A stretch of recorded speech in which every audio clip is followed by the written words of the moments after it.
इस वीडियो को देखने के बाद आप समझ पाएंगे कि आलस्य क्या है, यह कैसे पैदा होता है और इसे कैसे खत्म किया जा सकता है।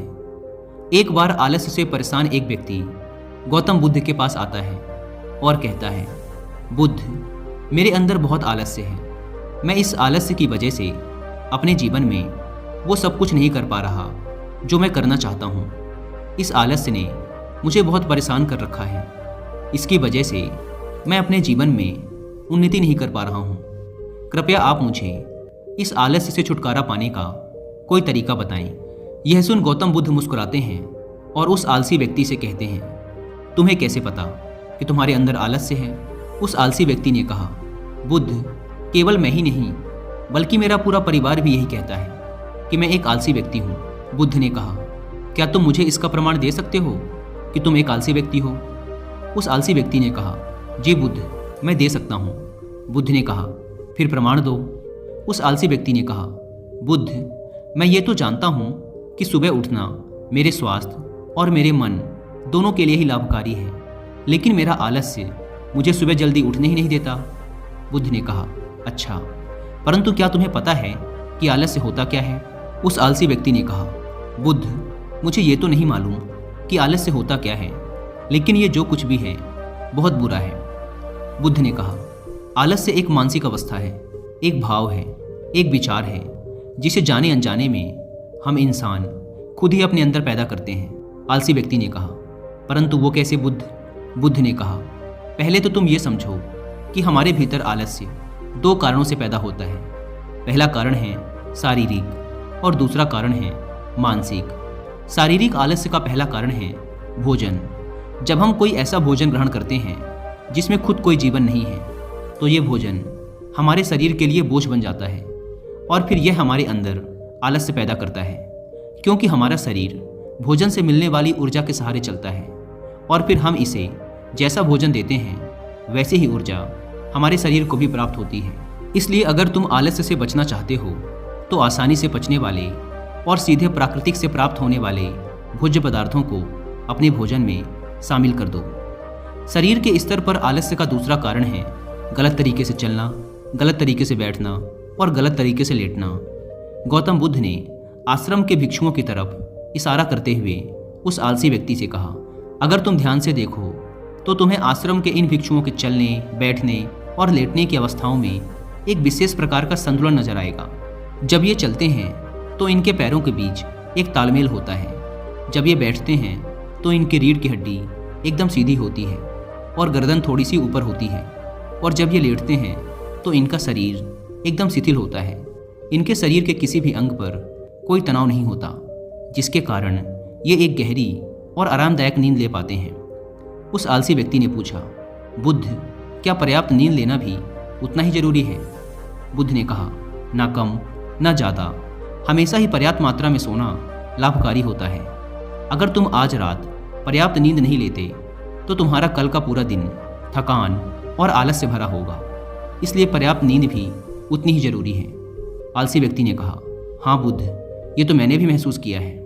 बुद्ध ने कहा, शरीर के स्तर पर आलस्य का तीसरा कारण है सुबह जल्दी ना उठना। यह सुन उस आलसी व्यक्ति ने कहा, हाँ बुद्ध, मैं तो सुबह जल्दी उठ ही नहीं पाता हूँ। बुद्ध ने कहा, तुम सुबह जल्दी तब उठ पाओगे जब तुम रात में जल्दी सोओगे। बुद्ध ने आश्रम के भिक्षुओं की तरफ इशारा करते हुए कहा, इन भिक्षुओं को देखो, इन्होंने रात्रि में अपने सोने का एक निश्चित समय निर्धारित कर रखा है और यही कारण है कि ये रोज प्रातःकाल जल्दी उठने में सक्षम हो पाते हैं। हर एक बौद्ध भिक्षु को अनुशासन का पालन करना होता है और यही अनुशासन इनके जीवन में संतुलन लाता है। कुछ लोग अनुशासन को एक बंधन समझते हैं। उन्हें लगता है कि अनुशासन उन्हें बांधता है, लेकिन सच्चाई ये है कि अनुशासन हमें बांधता नहीं बल्कि स्वतंत्र करता है। इसलिए अगर तुम शारीरिक स्तर पर आलस्य से छुटकारा पाना चाहते हो तो खुद को अनुशासन में ढालो, एक निश्चित दिनचर्या का पालन करो। उस आलसी व्यक्ति ने कहा, लेकिन बुद्ध, शुरुआत कहाँ से करें? सही तरह का भोजन करने से, सही तरह से बैठने, लेटने और चलने से, या फिर सुबह जल्दी उठने से? बुद्ध ने कहा, शुरुआत अभी से करो। जो भी तुम इस समय कर रहे हो उसे पूरे ध्यान से करो। पहले तुम मन के स्तर पर आलस्य को समझो। मन के स्तर पर आलस्य का पहला कारण है हमारी पुरानी गलत धारणाएं। जब हम किसी काम के लिए खुद को काबिल नहीं समझते तब हमारे भीतर आलस्य पैदा होता है। अगर हमारे मन ने यह विश्वास कर लिया कि पिछली बार की तरह इस बार भी मैं इस काम में असफल ही होऊंगा, तो उस काम को करने में हमें आलस्य आएगा।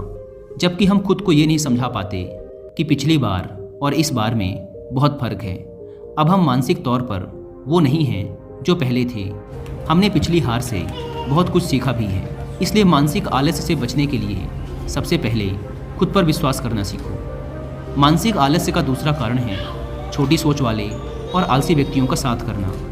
कई बार ऐसा होता है कि हम खुद आलसी नहीं होते, लेकिन कुछ आलसी और कामचोर लोगों के साथ रहते रहते हम खुद भी आलसी और कामचोर बन जाते हैं। यह सुन उस आलसी व्यक्ति ने कहा, हाँ बुद्ध, ये तो मैंने भी महसूस किया है। बुद्ध ने कहा, तो सबसे पहले आलसी और कामचोर लोगों की संगति में रहना छोड़ो। बुद्ध ने आगे कहा, मानसिक आलस्य का तीसरा कारण है काम को टालने की आदत। काम को टालना आलस्य और मानसिक तनाव का सबसे बड़ा कारण है। शुरुआत में तो हमें पता नहीं चलता, लेकिन धीरे धीरे ये आदत हमारे अंदर घर कर जाती है, और ये एक अकेली आदत ही किसी भी इंसान की ज़िंदगी बर्बाद करने के लिए काफ़ी है। इसलिए जो काम आज किया जा सकता है उसे कल पर कभी ना टालें। बुद्ध ने कहा, मानसिक आलस्य का चौथा कारण है लक्ष्य का स्पष्ट ना होना। मान लो तुम किसी बड़े से रेगिस्तान में फंस चुके हो और तुम्हें जोरों की प्यास लगी है, तब तुम क्या करोगे? उस आलसी व्यक्ति ने कहा, मैं पानी की तलाश करूंगा।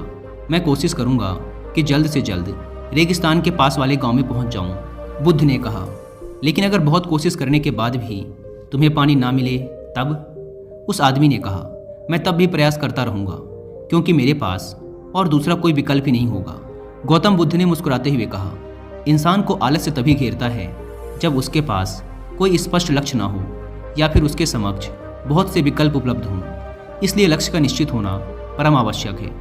अगर तुम सुबह उठकर व्यायाम नहीं कर पा रहे हो तो उसका कारण तुम्हारी नज़र का स्पष्ट ना होना है। अभी तुम भविष्य में होने वाले रोगों और उन रोगों से होने वाली पीड़ा को स्पष्ट रूप से महसूस नहीं कर पा रहे हो। बुद्ध ने आगे कहा, मन के स्तर पर आलस्य का पांचवा कारण है किसी काम को करने की कोई बड़ी वजह ना होना। मान लो तुम बहुत से कीमती गहने लेकर एक सुनसान रास्ते से गुजर रहे हो। तुम चलते चलते बहुत थक चुके हो और तुम्हारा बैठने का मन कर रहा है, और तुम एक बड़े से पेड़ के नीचे आराम करने के लिए बैठ जाते हो। तुम अभी बैठे ही थे कि तुमने देखा कि दूर से कुछ डाकू तुम्हारी तरफ भागे आ रहे हैं। तो क्या ऐसी परिस्थिति में भी तुम्हारा आलस्य तुम्हें भागने से रोक सकेगा? नहीं ना।